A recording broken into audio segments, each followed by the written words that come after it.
Hello friends, இப்போ நாங்கள் வந்து பார்த்தீங்கன்னா நாகப்பாலத்துக்கு தான் வந்திருக்கோம். ஸோ இது வந்து ஒரு காட்டுக்குள்ளே சென்டரில் ஒரு பகுதியில் தான் இருக்குது பாருங்க.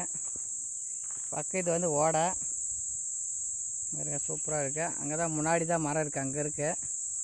நான் போகிறேன். இதுதான் வந்து கருங்காலி மரமாக. இதில் தான் வந்து ருத்ராட்சி கொட்டை வந்து சென்டரில் இருக்கிறத வச்சு தயாரிக்கிறாங்களாம். அது பழத்துக்காக தான் போய்ட்டுருக்கேன். என் ஃப்ரெண்டு முன்னாடி போயிட்டுருக்கான். அப்போ தான் நடந்து மெதுவாக போயிட்டுருக்கேன். ஒரு ட்ரெக்கிங் மாதிரி எக்ஸ்பீரியன்ஸ். வீட்டில் சும்மா இருந்தால் இது மாதிரி ட்ரெக்கிங் போயிருங்கண்ணா. வேறு போகிற வழியில் முள் தான் இருக்குது. இதெல்லாம் முள்ளுலாம் வந்து ரொம்ப டேஞ்சரு. இந்த முள் செடி பாருங்கள்.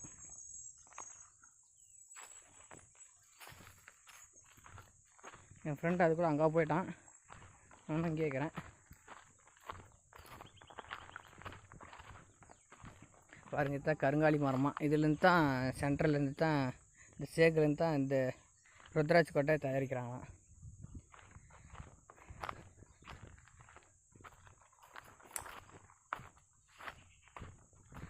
எங்கடா இதுதான் வந்து உனிமல் செடின்னுங்க எங்கள் வில்லேஜெல்லாம். இது பழம் டேஸ்ட்டாக இருக்கும், பூவும் டேஸ்ட்டாக இருக்குது. தான் தேன் பூச்சிலாம் வந்து தேனி எடுத்துன்னு போவாங்க. என் ஃப்ரெண்டு பாரு கீழே இருக்கான், அங்கே இருக்கான். நான் இப்போ வந்து கேமரா ஆஃப் பண்ணிட்டு தான் போகணும். ஏன்னா நான் வந்து இல்லை மொத்தமாக நான் பாட்டுக்கு போனால் வலிக்கு நான் அங்கே தான் கீழே போய் டவுனில் தான் போய் நிற்குவேன்.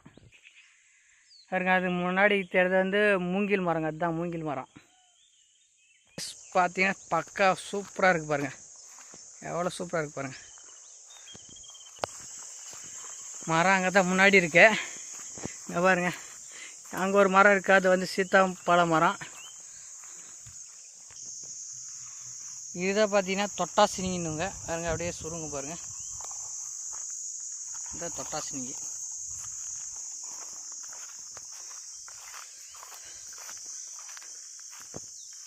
இதுதான் வந்து சப்பாத்தி கள்ளி.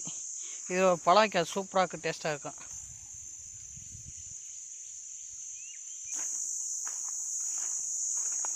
இங்கே தண்ணி கொஞ்சம் இருக்குது. ஒரு குட்டையே கிணறா தெலை இருக்குங்க. இதில் வந்து பார்த்திங்கன்னா மீன் சின்ன சின்னதாக மேய்ஞ்சிட்ருக்கு பாருங்கள். ஆற்றுல வந்து இதெல்லாம் வந்து கோரை புல்லுன்னு சொல்லுவாங்க. அது வேறு வளர்ந்துருக்கு நிறையா. தண்ணி கொஞ்சமாக இருக்குது பாருங்கள். மரத்தை பக்கம் வந்துட்டுங்க. மரம் அங்கே தான் இருக்குது. பட்டாம்பூச்சிலாம் பறந்துட்டுருக்கு. அப்படி சூப்பராக இருக்குங்க. ஆனால் என்ன ஒரு ஏமாற்றம்னா, பழம் இருக்குன்னு வந்தேங்க. பழம் இல்லை, இப்போ தான் பிஞ்சே இருக்குது. நிறைய பிஞ்சு வச்சுருக்கானா. பிஞ்சு தாங்க நிறையா இருக்கு.